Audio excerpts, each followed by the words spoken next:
Hi guys, welcome back to Toothism. How are you all? I hope you're all healthy.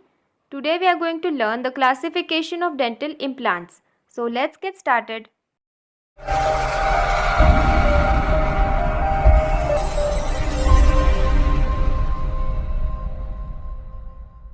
So implants are broadly classified as endo-osseous, subperiosteal and transosteal. Endo means within. So endo-osseous implants are the implants that are placed within the jawbone. Its examples are blade implants and root form implants.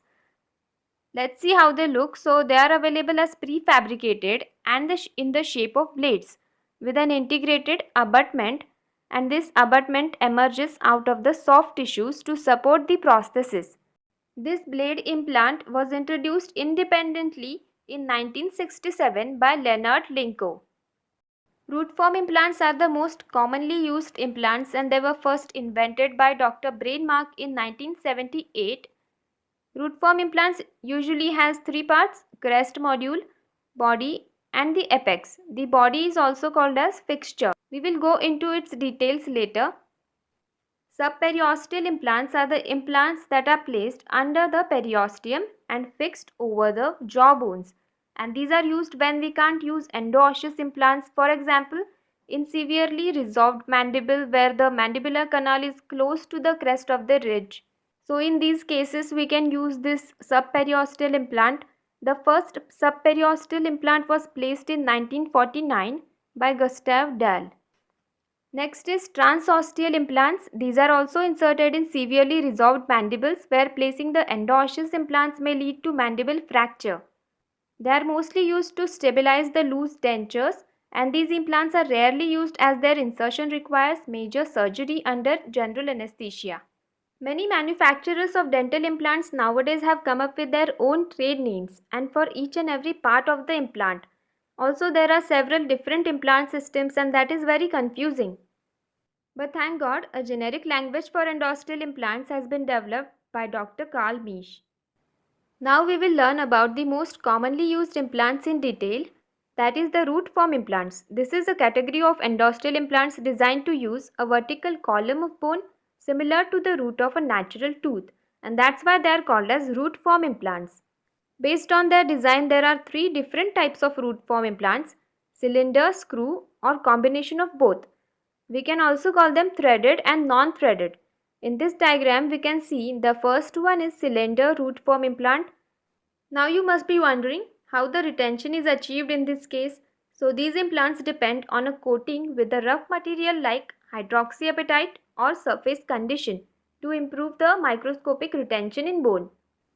These implants are usually pushed or tapped into a prepared bone site, and the advantage here is that it can be placed in difficult access locations, for example in the posterior regions of the maxilla, or if the adjacent tooth has a tall clinical crown. Also they have more BIC percentage. BIC means bone implant contact percentage. The example of these cylinder implants is endopore implants. This second one here is screw or threaded implant. This is the most commonly used design and these threads help in the retention of the implant in the bone. These are screwed into the prepared osteotomy site. The examples of these are BioHorizons implants and Nobel Biocare implants. These are the names of the manufacturers. This threaded design permits the implant removal at the time of surgery if the placement is not ideal.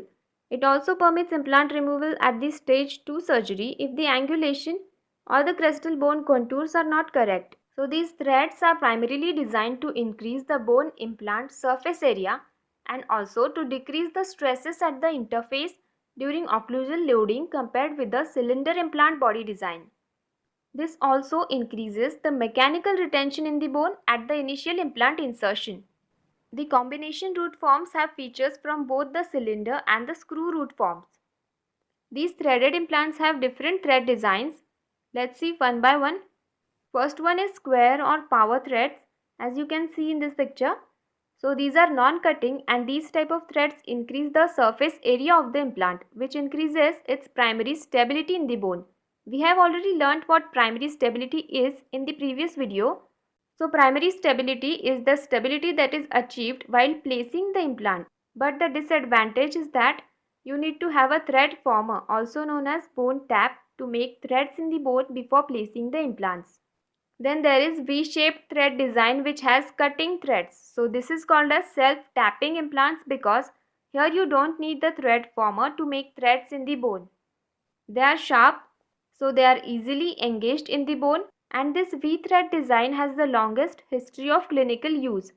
And the most common outer thread diameter is 3.75 millimeters with a 0.38 millimeter thread depth and 0.6 millimeter thread pitch. Pitch is the distance between the threads. Now to combine the benefits of the two thread designs, there are variable thread implants. So at the apical third of these implants, there are sharp, self-tapping deep threads which have high pitch value. High pitch value means more space between the threads.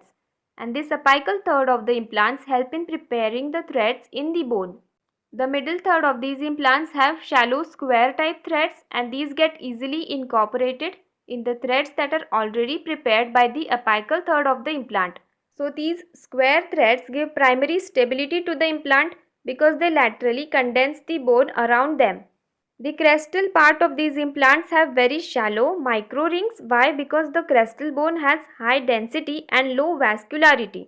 So you don't want to pressurize it with big threads that may cause pressure necrosis of the crestal bone. Based on the body design, there is parallel body and tapered body implants. As the name suggests, these parallel body implants are without any taper, and their advantage is that they have more surface area compared to the tapered body implant.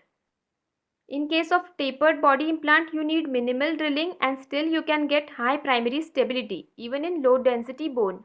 The only disadvantage is their smaller surface area compared to the parallel body implants. Then on the basis of implant connection, implants are classified as implants with external connection or external hex and implants with internal connection or internal hex. So what connection are we talking about? It's the connection of the implant with the abutment and the healing screw. So external hex means this connection that emerges above the implant platform, as you can see here. All the implant components like abutment, healing screw, etc. get engaged over and around this connection and are fixed using a connection screw. And in internal hex, the connection remains inside the implant body. So all the implant components go into the implant connection and get engaged. Here also the components are fixed using the connection screw. Root form implants are also classified on the basis of connection design. So there is triangular design which has 3 faces. Thus the abutment can be fixed at any of the 3 different positions. Next there is hexagonal design. It has 6 faces. Thus the abutment can be fixed at any of the 6 positions. And in the octagonal design, abutment can be fixed at any of the 8 positions.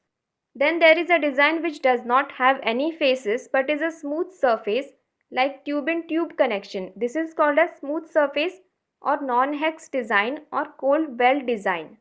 You can see it here in this diagram. Here we don't need a connection screw, but the abutment gets firmly engaged and cold welded into the implant connection. It is claimed that this connection forms a tight seal at the implant abutment connection interface and prevents microbial growth in the connection. Now we will see another type of connection, Morse taper connection. This is a combination of both hexed and non-hexed connections, and it has the hex in the deepest half of the internal connection. What this gives us is the anti-rotational feature, whereas the smooth non-hexed surface in the crestal half of the connection makes a tight seal to prevent the bacterial growth. On the basis of implant material, we have the titanium alloy implants and zirconium implants. Most of the root form implants being currently used are made of pure titanium or titanium alloys. Now let's see why titanium is used. So titanium has high strength, low weight, high corrosion resistance, low modulus of elasticity and easy shaping and finishing capability. Also, it is long lasting. The disadvantages of using titanium is that some people are allergic to this metal. Also, galvanic toxicity can occur. What this means is it can react with the different metals that are used in the mouth. And if the patient has autoimmune diseases, we cannot use this. The titanium alloy most frequently used for implant has 90% titanium, 6% aluminium, The aluminum decreases the specific weight and improves the elastic modulus, and 4% vanadium, which decreases the thermal conductivity and increases the hardness of the metal. Now, when exposed to air, titanium or its alloy immediately forms an oxide layer, that is titanium dioxide, over its surface. This layer comes in contact with the bone and plays an important role in corrosion resistance, biocompatibility, and osseointegration. Osseointegrates with bone like titanium. And additional advantages of using this are high aesthetics, and they can be used in patients with titanium allergy. And the only disadvantage with the zirconium implant is that it is made in a single body, because zirconium components which can be screwed to the zirconium body have not yet been developed. On the basis of implant pieces, we have 2-piece implants and 1-piece implants. Most implants come with 2 pieces. One is the implant body or the fixture, and the other part is the abutment, which is screwed over the implant body to support the prosthesis. The 1-piece implant comes with the abutment attached to the implant. These implants are used for immediate functional or non-functional restoration after implant placement. Now let's see what implant surface treatments are done. This is basically done to make the implant surface rough, because roughened surfaces increase the bone implant contact percentage during the initial healing phase. The rough surface helps the migration of osteogenic, means the bone forming cells, to the implant surface for contact osteogenesis, and the local mechanical environment provided by the rough surface implant also influences cellular differentiation and tissue synthesis. This is called as distance osteogenesis. So implant surfaces are either machined or modified. Machined means they are not modified with different surface treatments. It was most commonly used in the past but not anymore, because the modified surfaces have greater surface area. The machined implant surfaces can be modified with either additive methods or subtractive methods. Additive means something is added to the surface to make it rough, and subtractive means something is removed, like etching the surface. So the first additive method is coating the surface with hydroxyapatite. The hydroxyapatite coated implant surface shows accelerated interfacial bone formation and maturation, and there is direct bonding between the hydroxyapatite coating and the bone. Sometimes there can be a gap between the implant surface and the bone, and this gap healing can be enhanced by this hydroxyapatite coating.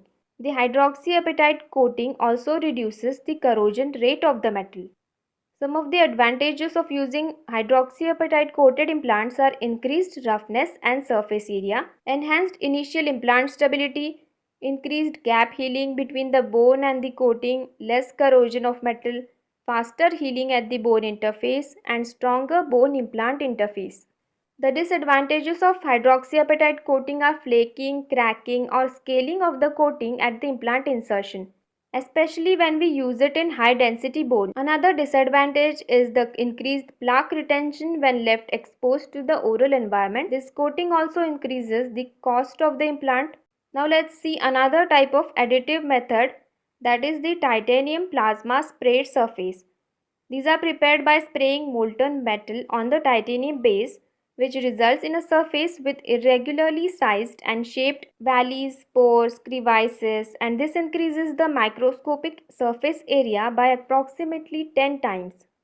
Now let's learn about the subtractive methods, that is sandblasting and acid etching. So sandblasting is done using agents such as aluminium oxide, titanium dioxide, and calcium phosphate to increase the surface roughness. The sandblasting not only improves the PIC percentage but also improves the contact osteogenesis by allowing the addition, proliferation, and differentiation of the osteoblast over the implant surface. The disadvantage of using these is that there can be residues of the material that are used for sandblasting. Also, it could be non-uniform and result in loss of metallic substance from the implant. To eliminate these problems, calcium phosphate is used, and why? Because this is a resorbable blast material. Because it is resorbable, this calcium phosphate is removed and a surface of pure titanium dioxide is produced, that is free of contaminants. Example of this is OsseoFix surface of Adin implants. Acid etching of titanium implants is performed using the baths of hydrochloric acid, nitric acid and sulfuric acid in specific combinations. You can combine these two and have implants that are first sandblasted to produce macro texture, followed by acid etching to produce a final micro textured surface. These implants have many advantages like high bone implant contact percentage, higher rate and degree of osseointegration, better osteoconductive properties, and higher capability to induce cell proliferation.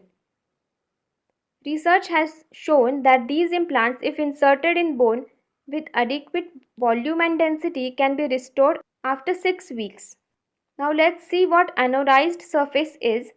So this surface is prepared by applying voltage on the titanium implants immersed in an electrolyte, which results in a surface with variable diameter micropores. The advantages are improved cell proliferation and attachment and lack of cytotoxicity. So guys, I hope you had fun learning with me. If you are liking this implantology series, please comment in the comment box below and subscribe to my channel. And I'll see you in the next video. Until then, keep studying and keep learning.